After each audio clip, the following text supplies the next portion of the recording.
Olá, meu amigo e amiga, estamos de volta com o nosso Portal do José, nesse final de domingão, um dia repleto de paradoxos e de contrastes para muitas situações e muitas pessoas.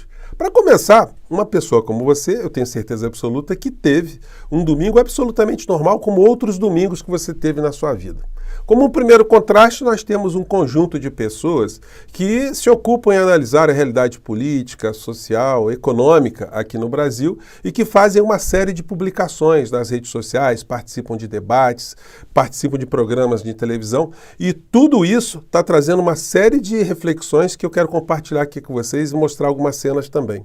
E como contraste final, nós temos a figura que poderia ser classificada como uma virtual vencedora ou vitoriosa nesse processo eleitoral, em função do sucesso que teve a direita e a extrema-direita aqui no nosso país. No entanto, ele não está comemorando absolutamente nada. Se antes ele estava se ajoelhando, tentando ali alguma solução mágica para não ir para a cadeia, esse domingo foi um dia de rastejamento. A figura está apelando de uma forma absolutamente emocional e, sobretudo, cínica, porque aquelas figuras que ele proporcionou a ida para a cadeia, ele abandonou, mas ele está usando essas figuras para tentar salvar a sua própria pele. Pois bem, eu vou conversar com vocês sobre o que está acontecendo, mas antes de mais nada, é sempre muito importante convidar você que está chegando agora ao nosso portal e ainda não é inscrito, ainda não nos conhecia, para que, em primeiro lugar, você se inscreva aqui conosco. Conheça também os nossos outros vídeos. Se você gostar, compartilhe, recomende, nunca se esqueça de dar o seu joinha, mandar o seu comentário e também, se puder, venha também para o nosso clube de membros. Você que é muito bem-vindo e muito bem-vinda. E quero agradecer mais uma vez a todos vocês que estão votando no nosso Portal do José para o concurso do IBEST. Vou deixar o link na descrição do nosso vídeo para você que não votou ainda, você cravar o seu voto lá no Portal do José, tá legal? Então, vamos aqui aos temas. Gente, olha, como eu sempre faço, né, aos domingos eu pego aqui as capas dos principais jornais e dou uma passada com vocês e analiso o conteúdo de alguns também, que eu recebo na forma impressa na minha residência, né? Então, alguns jornais aqui, os que estão com foco mais em São Paulo, as coisas estão acontecendo, estão abordando algo que atingiu lá com uma bomba atômica, né? Que foi o apagão que aconteceu lá. O Estadão e a Folha de São Paulo com o mesmo tipo de manchete. ANEEL diz que pode rever concessão da Enel em São Paulo por apagão após temporal. Bom, então está acontecendo isso lá, por lá, ou aconteceu, com resultados ainda que mostram que a privatização de um serviço público, de fato, não é solução para porcaria nenhuma, né? A empresa fica precarizada, demite uma série de funcionários, diminui a prestação de serviço, a qualidade cai e quando tem algum problema não consegue resolver. Esse é o traço comum de todas as privatizações de serviços públicos no Brasil e no mundo. Não é por outra razão que muitos municípios, muitas cidades, muitos países estão retrocedendo com algumas privatizações que foram feitas nesses serviços em seus países, em suas nações, né? O Globo vem com essa manchete aqui: perda de 50% das cidades em 12 anos expõe crise da esquerda. Olha só, o fato de um jornal de direita estar apontando que houve uma perda eleitoral na esquerda não inviabiliza a reflexão desse fato, porque esse é um fato.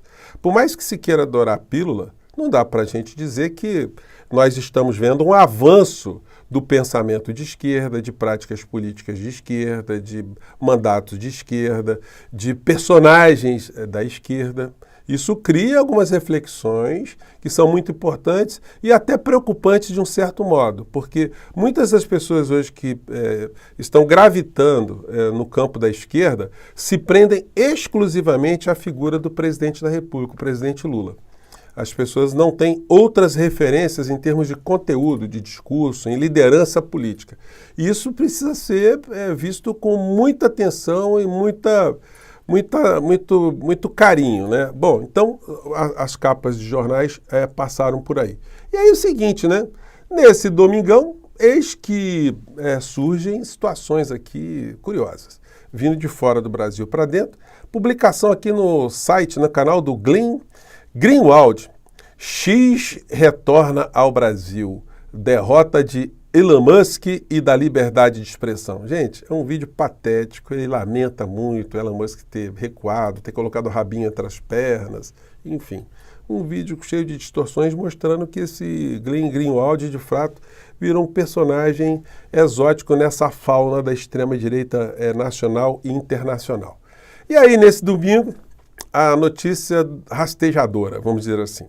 Bolsonaro publica vídeo em apoio à anistia de presos do 8 de janeiro. Esse presidente compartilhou o relato de uma mulher cujo marido deixou o país para não ser preso por envolvimento no ataque às sedes dos três poderes. Ou seja, o cidadão é um foragido, né? E aí é o seguinte, eu pergunto para você, meu amigo e amiga, o Bolsonaro prestou algum tipo de assistência jurídica? Ele pegou uma grana federal, né? Mais de 17 milhões. Ele gastou algum dinheirinho com algum advogado, mandou alguma mensagem para os familiares dessas pessoas aí que estão presas pelos crimes que cometeram. Ele tem feito alguma campanha objetiva para ajudar essas figuras? Ele visitou alguém para conversar sobre o assunto? Obviamente que não, porque foram todos paus mandados dele que agora estão nas cadeias, estão com tornozeleiras eletrônicas ou estão foragidos, estão aí se lamuriando por todos os lados.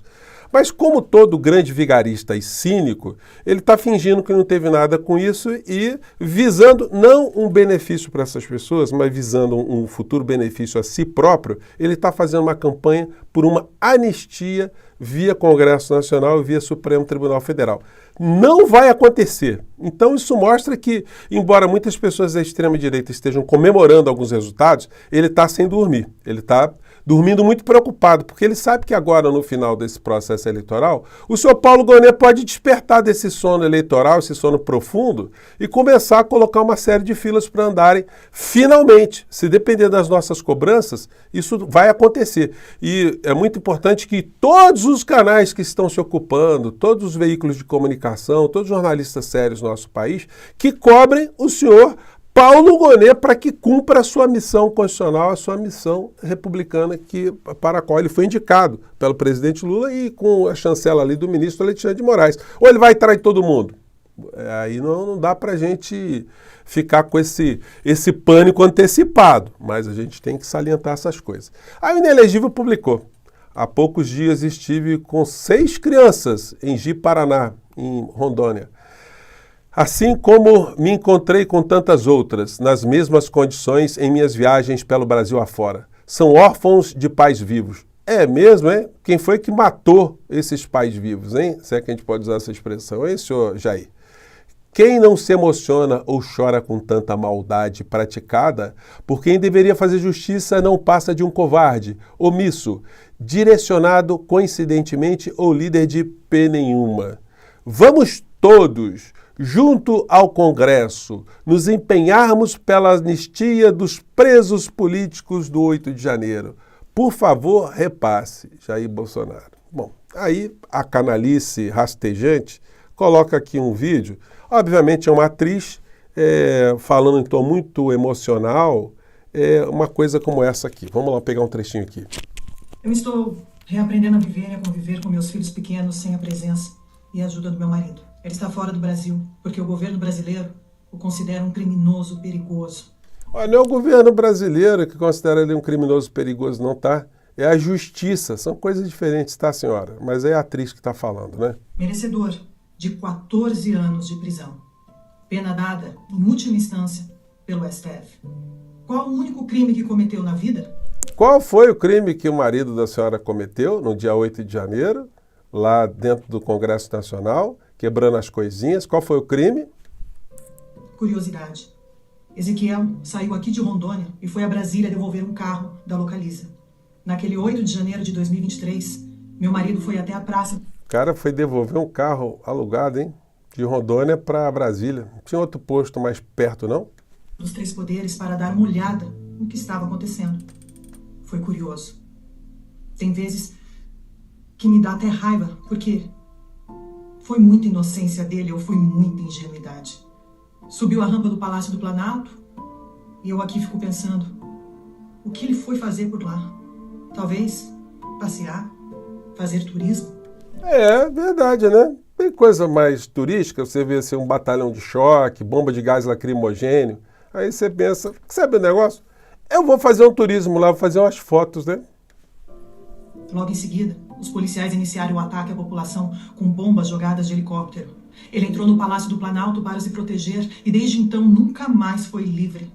De lá, foi para o presídio da Papuda. Meu nome é Vanessa. Tenho 34 anos. Moro em Ji-Paraná, Rondônia. É, senhora, vai contando a história triste e tal, né? Mas o marido da senhora deixou essa penca de filhos para trás para dar um golpe de Estado, acreditando num cretino, num vigarista, num covarde, num falastrão. Enfim, o marido da senhora esperou o contato veio e agora não tem escapatória. É foragido e nós esperamos que ele seja extraditado para voltar ao Brasil para ser responsabilizado por aquilo que fez, né? E aí, quem sabe o senhor Jair vai lá fazer uma visita ao marido da senhora, né? Pois bem, e a gente volta aqui, tirando os seres rastejantes de um lado, que não vão conseguir sucesso nessa história, a gente chega aqui em avaliações do processo eleitoral. Já mostrei para vocês aqui que o Paulo Pimenta, ele viu a pílula muito dourada, ele viu as coisas muito positivas. Alguns personagens muito importantes do mundo da esquerda também não acharam que foi o fim do mundo, como foi o caso do Zé Genuíno nesse vídeo que eu vi do DCM. O próprio presidente Lula, que teve na entrevista na CBN de Fortaleza, ele foi perguntado várias vezes sobre a questão política, mas ele escapou de todas. Ele também não viu nenhum problema mais sério. Ele viu com naturalidade a perda de prefeituras nesse momento. E disse que isso não tem um impacto muito grande no processo eleitoral para 2026. Bom, mas a gente vai ver algumas falas aqui nos jornais que estão num tom diferente daquilo que o presidente está falando. O Rui Falcão, que foi líder do PT, presidente do PT, também faz uma avaliação que, olha, a disputa não é só no período eleitoral, tem muita coisa acontecendo, também não fez uma leitura muito cáustica, porém fez uma leitura crítica do que está acontecendo. E teve outros colunistas, está aqui o Serrano, aqui no DCM, que falou, olha, essa coisa que nós estamos vendo aqui no Brasil está muito complicado, porque nós estamos meio reféns de uma série de pautas em um modelo que não pode ser classificado como modelo de esquerda, né? E eu coloco para vocês essa fala dele aqui, esse trecho da fala, para vocês darem a opinião de vocês, é para concordar ou não? Vamos lá. Como é que a gente pode achar que é possível você desenvolver qualquer proposta de justiça social, não estou falando de luta de classe, qualquer proposta de justiça social num país que tem 50% do orçamento público capturado pelos bancos todo ano? Pelo amor de Deus, como é que é possível pensar nisso? É evidente, isso não é radicalização. Isso é uma proposta clara de direitos sociais, por exemplo. A gente desenvolveu, e muito bem aqui no Brasil, o PT desenvolveu, enquanto no poder, políticas de medidas sociais de emergência. Mais médicos. O mais médico resolve o problema da saúde? Não. Ele muda a estrutura do serviço de saúde no Brasil? Não.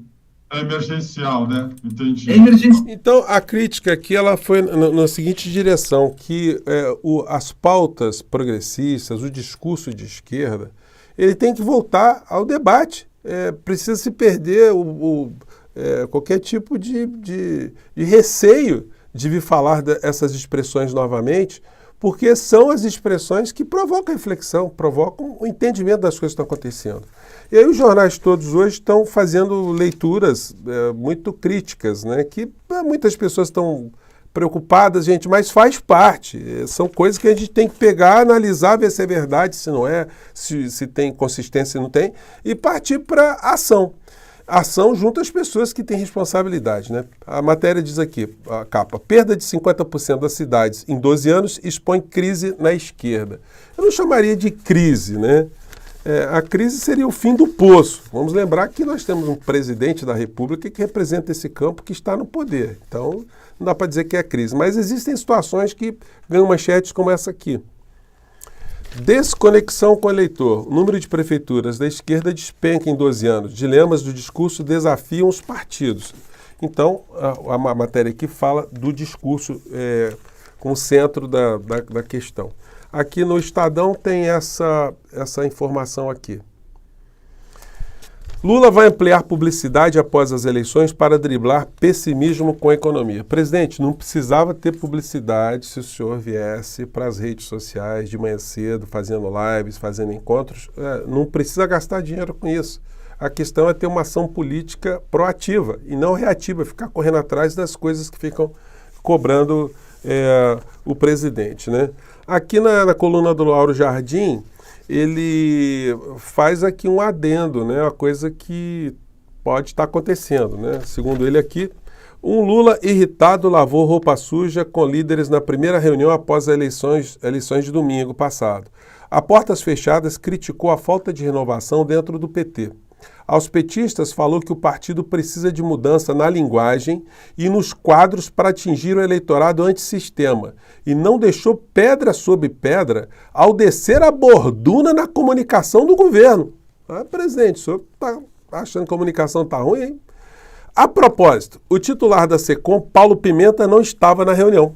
Aí vai ficar complicado, né? Tem que chamar o Pimenta para conversar, né? O Pimenta sabe das nossas críticas aqui. Mais avaliações, essa aqui vindo da direita, né? O Toninho, o representante do clã Malvadeza, dizendo o seguinte: Lula perdeu capital político e abriu caminho para ser desafiado em 2026. Aqui uma Marília Campos, que foi reeleita lá em Contagem, do PT, uma vitória acachapante, também está fazendo aqui uma avaliação. Lula precisa dialogar e PT mudar estratégia, diz prefeita mais votada. Aqui tem uma coluna aqui do Bruno Borgossian, que tem o seguinte título: Menos Marçal, mais Mano Brown. Interessante, porque o Mano Brown tinha dito há um tempo atrás, né, que se a gente não aprender e chegar até as bases, a gente vai quebrar a cara. E isso tudo serve como material para as nossas reflexões. Não é terra arrasada, mas é um momento de muitos alertas e muitas luzes, por um lado, e jogar também foco naqueles que estão rastejando, tentando fugir da polícia e da cadeia. Gente, eu fico por aqui. Mais uma vez, um grande abraço. Mande seu comentário para o nosso portal, tá legal? Tchau!